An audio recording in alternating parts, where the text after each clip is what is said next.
evening. You're watching the Social Network. Now it's the day of reckoning, the voting day in Delhi, a massive turnout.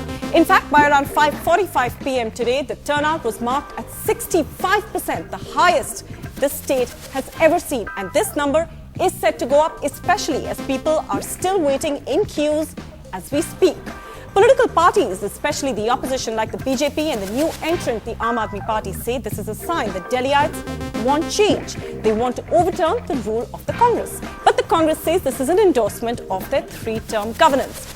But political noises aside, the high turnout certainly must be attributed, at least in some part, to the Election Commission, which has done a fair job to make the process free and fair. And quite tech-savvy at that. Live updates have been pasted on the Election Commission site. And again, the keen Election Commission has saved democracy on the digital front, or has it? In other words, attempts to rein in social media, was it a save or a fail? That's what we discuss on the Social Network today. Save or fail, EC's social media monitoring. You can tweet us live at our Twitter handle at TSN on NDTV. Now, we're going to cut across to Siddharth Pandey, who is still at one of the polling booths. In just a bit, a little later on in the show, to give you a sense of how Delhiites are coming out in massive numbers and queuing up, and the voting has been extended till about 7:30. This is, of course, the state and the city saying enough is enough, and they want to be... Okay, let's just quickly look at that turnout percentage. This is, of course, in Delhi in 2013. This is 65% till 5:45 p.m. In 2008, it was 57.6%, and in 2003, it was 53.4%. Now, that, of course, is the R.K. Puram turnout, which has, in fact, gone up by 27.8%. And in Greater Kailash, there has been a massive increase again of 24.6%. So the polling stands at 79%. In New Delhi constituency, the turnout has increased by 17.8%. All right, now Siddharth Pandey joins us, in fact, from the capital to give us a sense of what's actually going on at the polling station. Siddharth, give us a sense of what you are, where you are, all of those people standing in queues, and, what's it going to be like now? 65% we've already recorded. This is likely to go up much, much more, isn't it? Well, I can tell you one thing, the election officials are definitely very happy. By around now, they should have been reading out the figures of the poll percentage, but they're not doing that because polling still continues in Delhi. That's something that they'd actually hope for. Let me just quickly show you what's really happening behind the scenes. This is the actual hub or the nerve center. And you can see that officials from the various districts essentially still getting information coming in. The returning officers are actually giving in all the information to them about where the polling is still continuing. What we are being told is that roughly 70 to 80,000 people are still standing in queues across various polling stations in the capital. They are in those queues because they joined those queues at 5 o'clock. That's when polling officially ended. But if you were in a line at that time, then you would be allowed to cast your vote no matter how long that takes. Election officials telling us that going by the kind of information that they are getting, probably that exercise should be complete by around 7:30. But they are saying if it takes longer, they will wait it out until the last person in every line, in every polling station who's authorized, who's got a valid vote, can actually go in and vote. So we just showed you right now what those officials are doing. They are telling us that it's going to take roughly till around 7:30 to try and clear the lines of all the people who are waiting across the national capital. Several places, Lodi Road, one of them, East Delhi, there are several places. So people still waiting, queuing up to cast their vote, and they are trying to make sure that they can do so quickly because polls officially ended at 5 o'clock today. But elections officials are saying that probably till around 7:30, they should be able to clear the backlog of all those voters. And then, of course, they'd hopefully try and give us some kind of figure. But they're definitely very happy because for the past couple of months, they've worked really hard to try and increase the poll percentage. And it seems at least the urban apathy towards voting, we seem to have bucked the trend. Delhi seems to have responded well. Of course, what those final figures will be, we'll just have to wait and watch. Absolutely, Siddharth. And just to point out really quickly, that's a historic election for Delhi, a historic turnout, in fact, and a huge, really vote of thanks to the Election Commission, especially for some of the technology that they've brought in this time around in the state. And a lot of it we're going to show you on their website, which has actually brought a lot of the young urban youth voters out to the polling booths. And of course, if any of you still haven't voted, get out, join those queues, and make your vote count. Now let's quickly take a look at that page of the Delhi Chief Electoral Officer of Delhi. In fact, as you can see, there is a link over there, the red link which says the live webcasting of the Delhi Assembly Election 2013. In fact, if you click on that, there are several constituencies where you can actually see what's going on over there. If we, for example, if we click on Central Delhi, what you actually get to see is a Chandni Chowk, a streaming of Chandni Chowk. That, of course, is a tiny bit slow, but there you go. So you can actually see a live stream of what's actually happening at those polling booths. Very, very exciting times for the Election Commission. Of course, you can also do this for many other assembly constituencies. Let's also take a look quickly at what else they've actually brought in. They've also brought in, these SMSs, which you can actually use. It's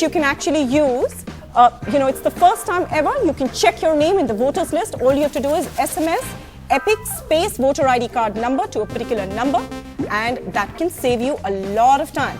And also, the other thing that you can also do over here is check your name in the voters list. So if you click on that tab over there, you can actually check if you're on the voters list, and there's like a whole bunch of things over there.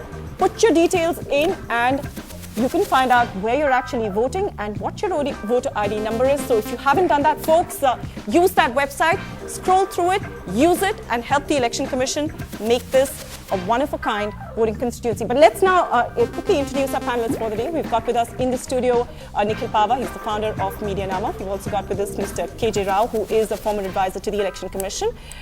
From Gurgaon, we're joined by Dr. S.Y. Qureshi, who is the former Chief Election Commissioner. And from Chandigarh, we're joined by Arjun Chiran, who is a lawyer and an activist. All right, I just want to start with you first, Dr. Qureshi. I know you and I have talked a lot about how social media is going to impact these elections and how technology is being used to increase, to in fact make digital democracy in a sense a success and a phrase in a sense. How do you feel today looking at that historic percentage turnout that we're looking at even as we speak?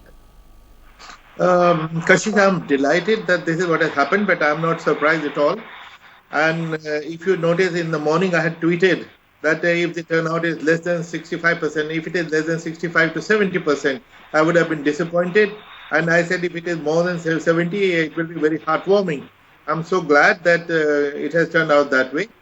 And why do I say it is not a surprise? Because, it is a result of very, very systematic efforts of the Election Commission, as you also mentioned earlier in this program.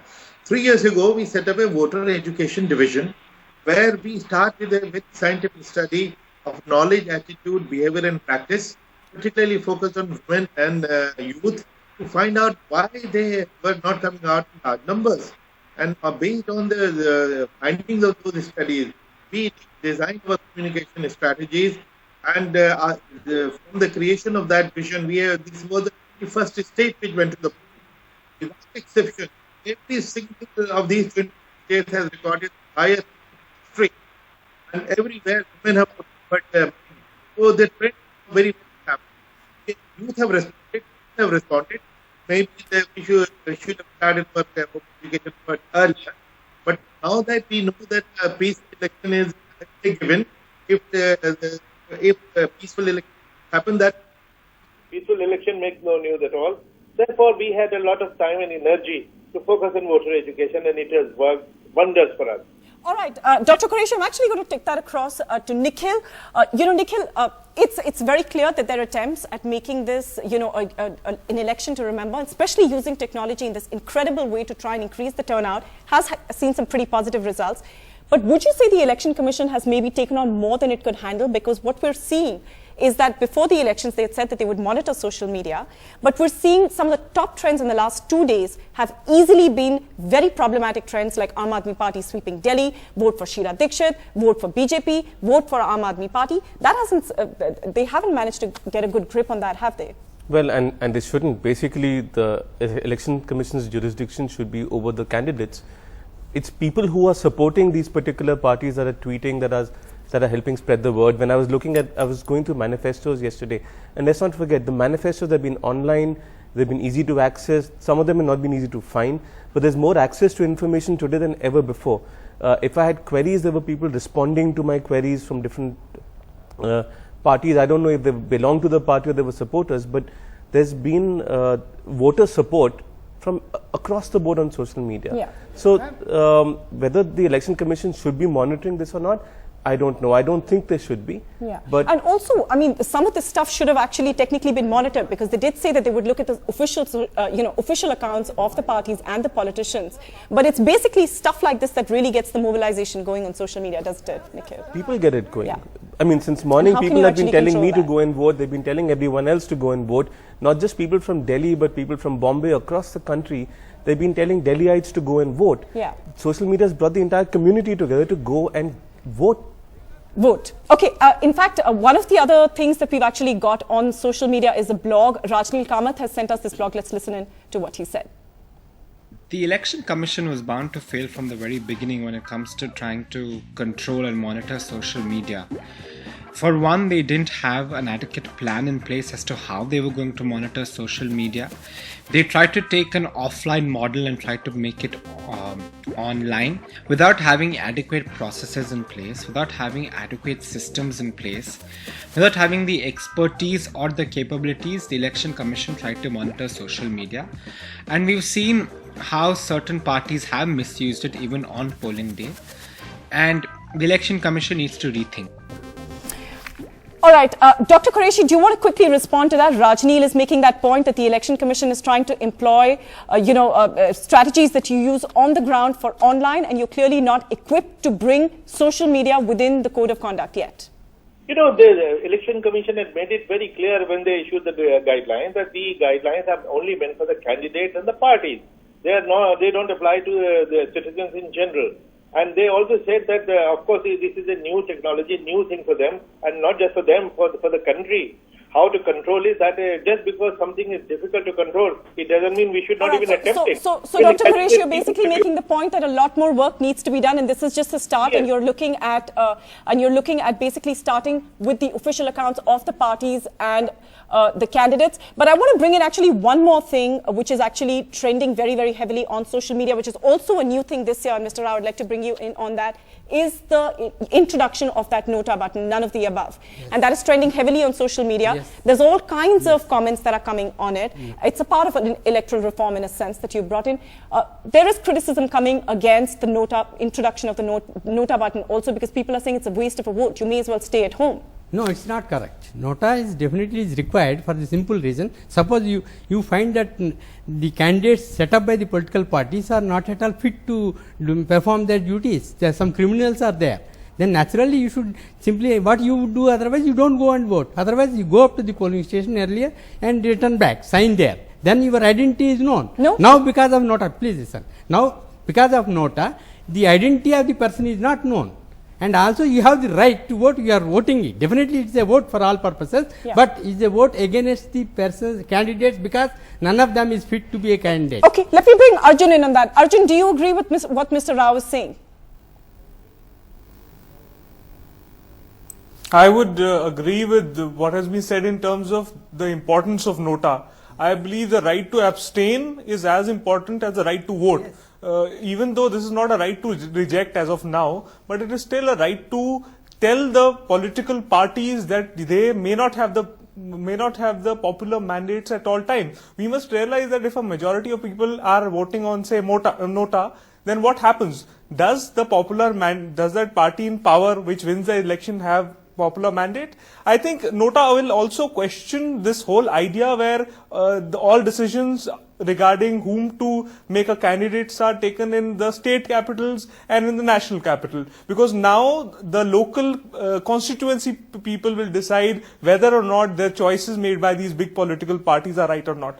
And I also think when people say it's a waste of vote, I think they're discounting the fact that by being at the station, someone is showing that they have not been taken into account, their ideas and their voices have been disenfranchised. And I think nota gives them that power of expression. Even the Supreme Court says that. I think that is why nota will be a big factor this time. And if you see, across the board, the last 4 elections, the 4-5 state elections, we've known that about 75 to 80% voting has happened.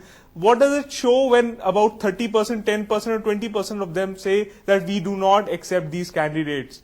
Will the parties change them when the general elections come in 2014? And if they will, I think Nota would have done its job. All right, Arjun, really quickly, you know, we're of course looking at Delhi elections today, but what about, you know, Delhi is not a conflict region, but what about the importance of Nota in those kind of conflict regions of the country? Absolutely. I think in conflict regions, in regions where the popular mandate is not assured, then Nota can play a big role. For example, say in regions of northeast India, in Kashmir, if elections are held and if mainstream political parties are told that 80%, 90% voters are actually saying we abstain from the vote, what happens to that? We must realize that an abstention, even in international terms, in the biggest of treaties, countries abstain from voting and they make a point. So what I'm trying to say is whether if the electorate will make a point by abstaining. All right, you can't have, in the past, in for example Punjab and other places, there have been governments with 5% voting. Will that be possible with Nota? Let's see. All right, Nikhil, you wanted to quickly make a point? Quickly. Yeah. Until it is the right to reject, what's the point? I've used 49-0 twice, and both times my vote has been wasted. No one really cares. Someone or the other gets elected. So this needs to be the right to reject, otherwise there is no point as far as I'm concerned. All right. The impact would not be quick, immediate impact would not be there, but slowly the political parties, they will definitely understand, yes, so many voters are not willing to cast their vote because the candidates or criminals have been given the tickets like that. So in due course, definitely it is going to have an impact, and the political parties will be forced to set up the best candidates. Clean and persons of impeccable character. All right, I just want to come back to the theme of social media. Nikhil, tell me something. Why is the Nota becoming such a buzzword online then? Well, I think mostly people are telling others not to use Nota because really, as long as somebody wins, how does it matter whether you have Nota or you don't have it? Someone or the other, even if it's a worse candidate, they're going to win. So I made this mistake of using 49-0 twice, and I guess this is what people are saying. Don't use Nota, even though you might want to use it. Okay. Okay.